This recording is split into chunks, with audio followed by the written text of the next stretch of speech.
Les outils classiques d'analyse économique sont-ils adaptés aux bouleversements mondiaux actuels? Le dollar va-t-il chuter? Céder sa place aux monnaies virtuelles? Pourquoi la Chine et la Russie engrangent-elles depuis quelques années autant d'or? Pour avoir des réponses claires à ces questions complexes, nous avons rencontré James Rickards. Conseiller financier du gouvernement des États-Unis, entre autres, il était déjà négociateur juridique et financier lors de la prise d'otage à Téhéran en 1979. Directeur d'une banque d'affaires à New York, Rickards conseille des fonds d'investissement privés. Et aujourd'hui, il s'inquiète du désarroi des gens plus modestes sur lesquels la crise a fait des ravages. Après le succès en 2011 de Currency Wars, où il faisait de la question monétaire un enjeu de sécurité nationale, Rickards envisage aujourd'hui un nouveau scénario catastrophe dans The Death of Money, la mort de l'argent. Selon lui, seules les nations et les individus qui anticiperont la situation survivront au chaos qui s'annonce. Beaucoup de choses peuvent faire office d'argent. Des tas de choses ont servi de monnaie d'échange. Quand on parle d'argent aujourd'hui, on pense bien sûr au dollar, à l'euro. Historiquement, c'est l'or qui a dominé les échanges pendant des millénaires. Mais au fil du temps, à travers le monde, on a utilisé des plumes, des coquillages, des marques de toutes sortes. L'argent prend bien des formes, mais elles ont tout un trait commun, la confiance. Quand on a confiance dans une monnaie d'échange, c'est de l'argent. Si cette confiance disparaît, ce n'est plus de l'argent. Voilà le propos de mon nouveau livre, La mort de l'argent. Dans quelles circonstances le monde pourrait-il perdre confiance dans le dollar? Down 127 points from yesterday. Atlantic S, 7, down 86 points. Bonza International, 9, down 45 points.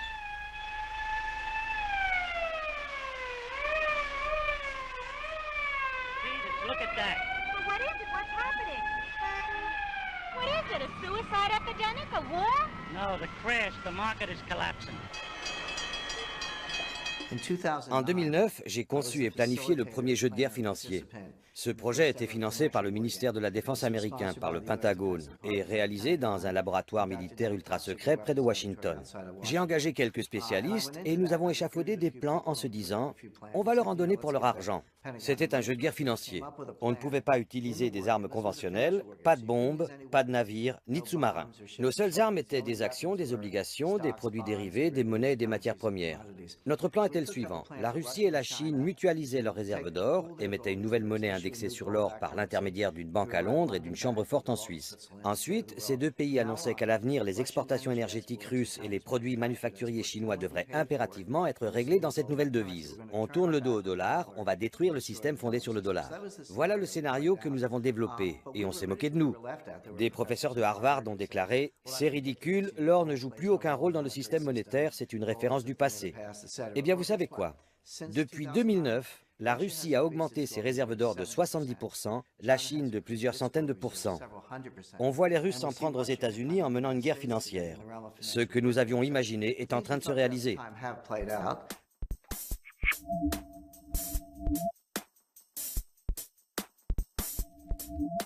La parole est d'argent, alors parlons-en. Pecunia, le mot latin qui désigne l'argent, vient de pecus qui signifie bétail.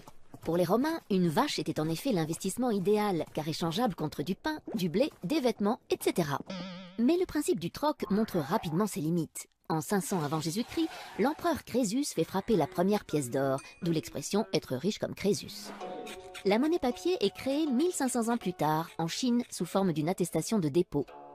C'est le premier pas vers la virtualisation de l'argent. Le paiement sans espèces apparaît au XIIIe siècle à Florence.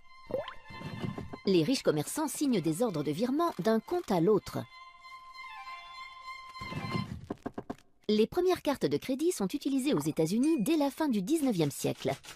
Et l'année 2009 voit l'apparition du Bitcoin, la première monnaie 100% virtuelle. Elle n'est émise par aucune banque nationale et les transactions sont gérées selon un système aléatoire par un réseau d'ordinateurs. L'avenir dira si le Bitcoin est une monnaie sûre. Bien sûr, les États-Unis sont la première économie mondiale. C'est de loin le plus important marché obligataire dans le monde. La plus grande partie des réserves de change est libellée en dollars. Une crise du dollar, une crise de la dette souveraine américaine plongerait le monde entier dans la crise. Le système monétaire international s'est effondré 3 fois au cours des 100 dernières années. En 1914, en 1939 et en 1971. Ce genre de phénomène se produit tous les 30 ou 40 ans. Quand cela arrive, ce n'est pas la fin du monde. On ne retourne pas vivre dans des cavernes. Concrètement, les grandes puissances financières et commerciales se réunissent et rédigent de nouvelles règles du jeu. L'expression n'est pas de moi. Elle apparaît il y a plus d'un siècle pour décrire le fonctionnement du système monétaire international. Quand le système monétaire international s'effondre, ce qui devrait à mon sens se produire prochainement, il faut définir de nouvelles règles du jeu. Mais quelles sont ces règles et comment les gens peuvent-ils s'y préparer? L'illusion monétaire est un concept économique, je ne l'ai pas inventé. Concrètement, quand un gouvernement commence à faire tourner la planche à billets, l'inflation n'apparaît pas partout de la même façon. C'est un peu comme jeter un caillou dans une mare, les ondes de choc se propagent graduellement. Les individus qui sont proches de la création de la monnaie, les banquiers et les gérants astucieux de fonds de placement, en sont informés les premiers et ils achètent des actifs. Puis les ondes se propagent et l'inflation se généralise. On constate une inflation de certains actifs, un accroissement des prix à la consommation. Quand l'investisseur lambda entre en scène, il est trop tard. La valeur de la monnaie a été détruite et les gens bien informés ont accaparé toute la richesse. L'illusion monétaire caractérise la première phase, quand la situation paraît prometteuse alors que l'on fait juste tourner la planche à billets. Plus tard, l'illusion se dissipe.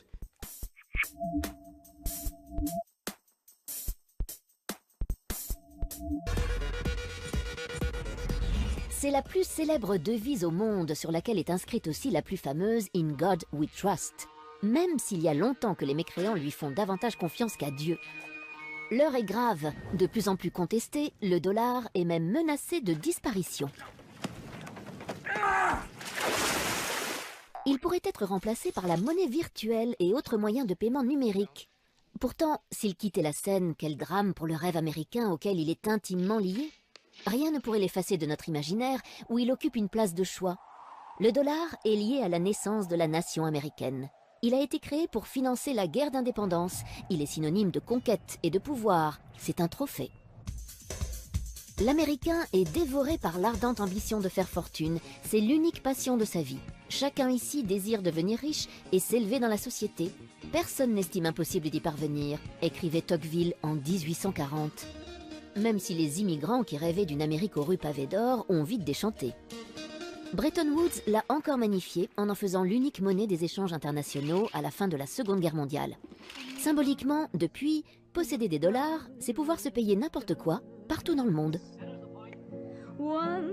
En littérature, même Jack London, l'homme des grands espaces, lui consacra une nouvelle pour 100 $ de plus.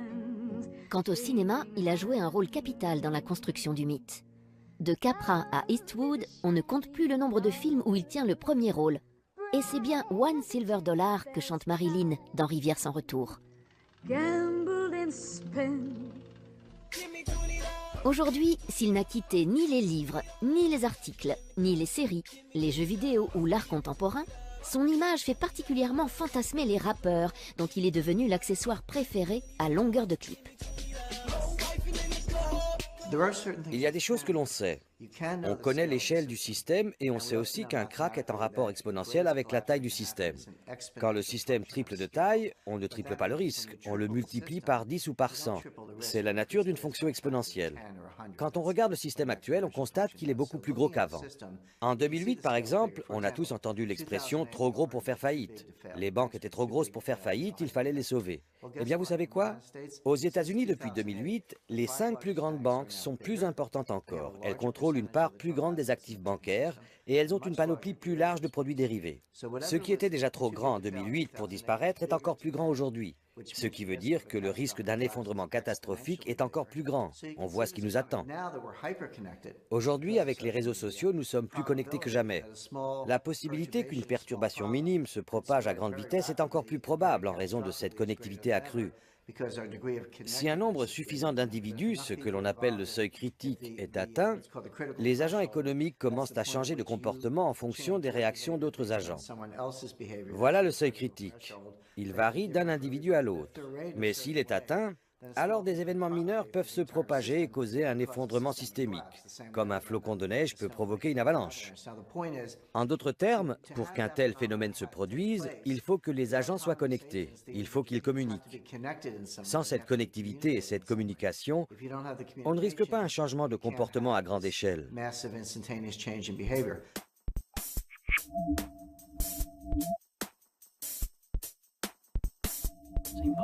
Qu'est-ce qu'un trader? Un opérateur de marché qui vend et achète des actions boursières de façon désormais totalement numérique. Depuis quelques années, il est devenu un personnage sulfureux et romanesque, comme un bandit ou un justicier. Caractéristique, il va vite, très vite, parfois aidé de quelques produits illicites. Il est riche, merci les primes, sa copine est belle, mais pas son langage. Selon le psychologue Robert Hare, 10% des traders peuvent être qualifiés de psychopathes, pourcentage 10 fois plus élevé que dans l'ensemble de la population.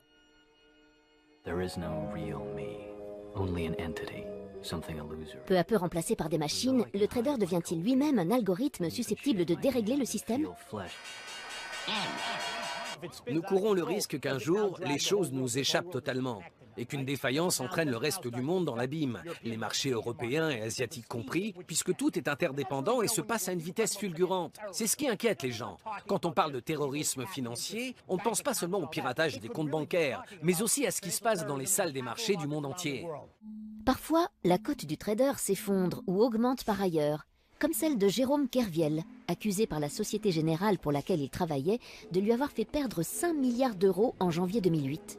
Accusé d'abus de confiance, faux et usage de faux, il a depuis été désigné par des centaines d'internautes comme le David de la finance contre le Goliath bancaire. Son jugement en cassation vient de supprimer sa dette de 4,9 milliards d'euros. Il a aussi rencontré le pape et entamé une marche Rome-Paris pour sa rédemption et pour changer son système de valeurs.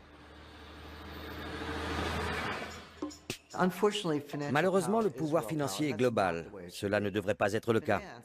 La finance et la banque devraient faciliter le commerce, pas le dominer.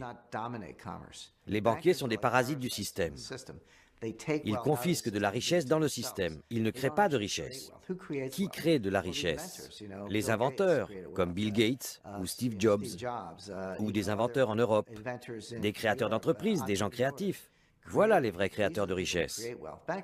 Les banquiers ne créent pas de richesse. Ils s'approprient de la richesse grâce à un système perverti. Il faut renverser ce modèle de la finance. Il ne faut pas l'éliminer mais l'encadrer pour qu'il serve les échanges.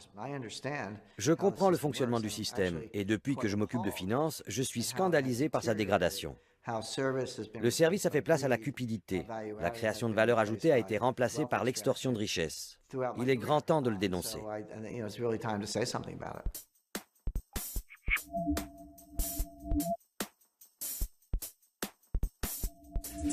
Qui se souvient du Bancor, un nom poétique pour une monnaie qui n'a jamais vu le jour? Imaginé par le grand économiste britannique John Maynard Keynes, le Bancor se voulait le nouvel étalon monétaire international émis par un organisme indépendant. Mais les États-Unis ne l'entendaient pas de cette oreille en 1944. Pourtant, l'esprit de neutralité du Bancor pourrait bien avoir inspiré les créateurs de l'euro, utilisé dès 1999 pour les transactions. On retrouve au fondement de la monnaie européenne la même ambition de créer une devise supranationale. Aujourd'hui, les monnaies virtuelles ont le vent en poupe. Elles ont investi les jeux vidéo principalement en ligne. Sur Second Life, Entropia Universe ou World of Warcraft, accomplir une mission ou dérober un butin peut rapporter des Linden Dollars, des Project Entropia Dollars, des Adena ou autres PO. Certaines plateformes proposent même de convertir les gains amassés en vraies devises ou, plus pragmatiquement, de les utiliser pour régler son abonnement.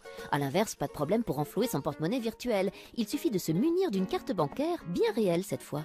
On n'oublie pas le Bitcoin, la monnaie virtuelle de la vraie vie. Créé en 2009, le Bitcoin est une devise électronique cryptée qui permet notamment d'effectuer des transactions en ligne sans passer par une banque. Le revers du Bitcoin, son cours très volatile qui fait des montagnes russes. Et sa sécurité. Ainsi, 650 000 bitcoins, soit près de 300 millions d'euros, se seraient volatilisés suite au dépôt de bilan de la plateforme d'échange de bitcoins Mt. Gox ces dernières semaines. Enfin, pour ceux qui ont prévu de voyager prochainement sur Mars, PayPal vient de lancer PayPal Galactic, un système de monnaie universelle qui permettra de faire ses courses dans l'espace. On parle beaucoup du Bitcoin en ce moment, cette monnaie virtuelle ou numérique. Mais le dollar est une monnaie numérique, l'euro aussi. On a peut-être quelques billets dans notre portefeuille, mais la très grande majorité des transactions est numérique. Le seul instrument financier qui n'est pas numérique, c'est l'or. Le Bitcoin est sans doute une forme de devise. Je ne nie pas qu'il intervient dans des transactions, qu'il est thésaurisé. C'est une unité de compte de la richesse, donc il satisfait aux critères d'une devise. Mais faut-il craindre une rupture de la confiance? Le problème avec le Bitcoin, c'est qu'il n'a pas encore parcouru un cycle. Nous ne savons pas vraiment comment il pourrait se comporter. Il y a des tas de gens qui perdent de l'argent, il y a des escroqueries, des bitcoins qui disparaissent. La sécurité du système est sujette à caution. Les gens qui plébiscitent le Bitcoin sont soit des technophiles, des fanats d'informatique style Silicon Valley, ou des libertaires, des anarchistes, qui détestent les gouvernements et qui se disent « Voilà une monnaie qui échappe au contrôle d'État, ça me plaît ». Je leur réponds « Ne soyez pas naïfs. Le gouvernement voit tout. On sait depuis l'affaire Snowden que rien n'échappe au pouvoir en place. Le gouvernement suit sans doute attentivement ce phénomène. Il est possible que le Bitcoin en tant que devise disparaisse, mais que la technologie qu'il a engendrée survive à travers certaines applications. Il y a une dimension financière et une dimension technologique dans les paiements par mobile. Il y a des milliards de gens dans le monde qui possèdent un téléphone mobile. Ils n'ont pas de ligne filaire, ils n'ont pas de compte en banque, mais ils ont un téléphone mobile.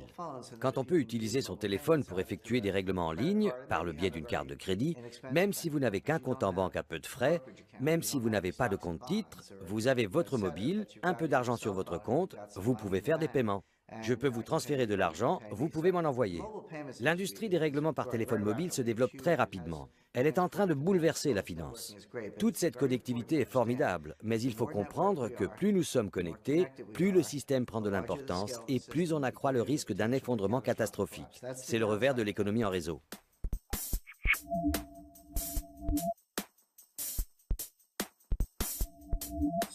Le monde compte environ 180 monnaies officielles. Et il y a les inofficielles, comme le Chiemgauer, dans le sud de l'Allemagne, ou la pêche, utilisée par les commerçants de Montreuil. À la bourse, le dollar, l'euro et le yen japonais sont les devises les plus en vue. La bourse la plus importante du monde est celle de Wall Street. En 2013, 7 000 milliards de dollars y ont été échangés. En deuxième position, le Nasdaq, qui est un marché boursier totalement virtuel. L'argent travaille vite, son unité de temps est la nanoseconde. Les ordinateurs traitent aujourd'hui les transactions en un milliardième de seconde. 1000 transactions en un battement de cils. En 2010, on comptait encore en millième de seconde. Ces transactions à très grande vitesse représentent 50% des échanges dans le monde, 70% aux États-Unis et 40% en Europe. Pourquoi est-ce que le dollar est la première monnaie de réserve dans le monde? Ce n'est pas lié à la devise elle-même, mais au support d'investissement libellé en dollars. Supposons que vous soyez un partenaire commercial des États-Unis et que vous encaissiez des dollars ou toute autre devise. Ce surplus, il faut l'investir. Le marché des obligations américaines, les bons du Trésor, est le seul marché au monde assez important pour pouvoir absorber l'épargne mondiale. Les Chinois détiennent 4 000 milliards de dollars de réserves de change. Mais il faut aussi compter le Japon, Taïwan, toutes les grandes puissances commerciales. Collectivement, cela représente des milliers de milliards de dollars.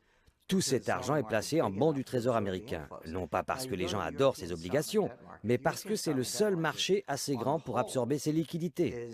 Si on examine le marché de la dette souveraine en Europe, il est comparable au marché américain. Mais il est morcelé. Il n'existe pas d'eurobond. Il y a des obligations d'État allemandes, françaises, italiennes, hollandaises. Si on avait un marché unique, s'il existait des eurobonds, garantis par le crédit de la zone euro, ce marché serait plus important que celui des bons du Trésor américain. Dans quelques années, pas tout de suite, dans 2 ou 3 ans, ce marché européen existera et l'euro remplacera le dollar comme monnaie de réserve, si le système ne s'effondre pas d'ici là. Dans un monde qui ne subit pas d'effondrement, vous verrez une appréciation de l'euro. Dans un monde qui s'effondre, aucune monnaie ne sera épargnée, pas même l'euro. You're pathetic trying to be like us. We're not trying to be like you idiot. We're much stronger than you are anyway. Our currency's the best. No, we are. No one wants to trade with you anyway. You want to bet, huh? Yes, I want to bet. You want to take that? Yes, I want to bet. You don't be quiet and go back to sleep or there will be no pocket money.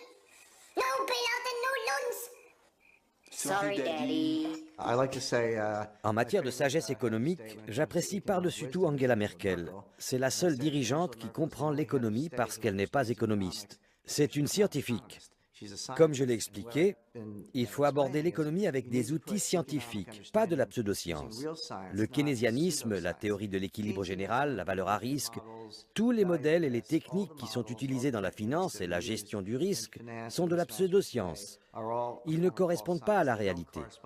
La théorie des systèmes complexes, la théorie des réseaux, l'analyse de la distribution du pouvoir sont des modèles qui reflètent la réalité. Angela Merkel est une scientifique, elle comprend ces phénomènes. Et elle comprend aussi que l'Europe doit être restructurée. Elle assume un rôle dirigeant dans ce domaine. En fait, toutes les grandes régions économiques, l'eurozone, les États-Unis, le Japon et la Chine doivent être restructurées. Mais seule l'Europe procède à des ajustements structurels. Les autres régions s'en remettent à des solutions monétaires, à un ajustement des liquidités.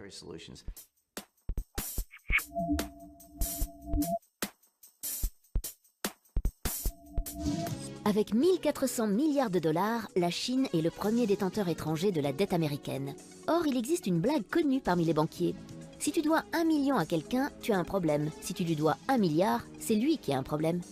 La Chine et les États-Unis, c'est un peu comme une entreprise qui voit son plus gros client s'enfoncer dans l'insolvabilité. Faut-il lui prêter toujours plus en espérant qu'il va se refaire une santé, ou bien accepter sa perte et passer à autre chose? Autre problème, le client paye avec du papier qu'il imprime à volonté.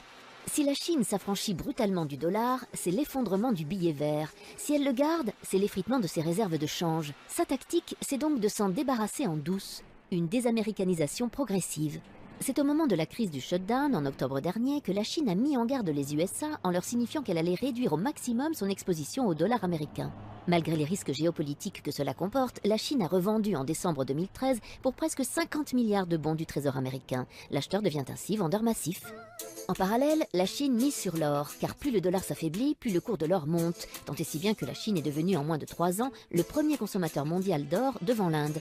La somme des réserves d'or de la République populaire de Chine a atteint une valeur record de 3 820 milliards de dollars. Pour éviter la crise diplomatique, le président du Fonds souverain chinois a simplement déclaré « Avec la future reprise de l'économie américaine, l'attrait de la dette américaine s'affaiblit. À long terme, ce n'est plus un bon investissement. » Reprise de l'économie américaine, oui ou non? Dans tous les cas, l'empire du milieu semble préparer l'après-dollar. En fait, les Chinois sont les plus grands fans du dollar. Nous leur devons tellement de dollars qu'ils veulent un dollar fort. Mais si nous dévaluons le dollar, que va-t-il arriver au cours de l'or? Il va monter. Les Chinois ont une couverture pour ce risque. Si le dollar perd de la valeur, ils gagneront de l'argent sur l'or. La Chine achète de l'or pour couvrir son exposition au dollar. J'engage les investisseurs à les imiter. Si c'est bon pour les Chinois, c'est bon pour tout le monde.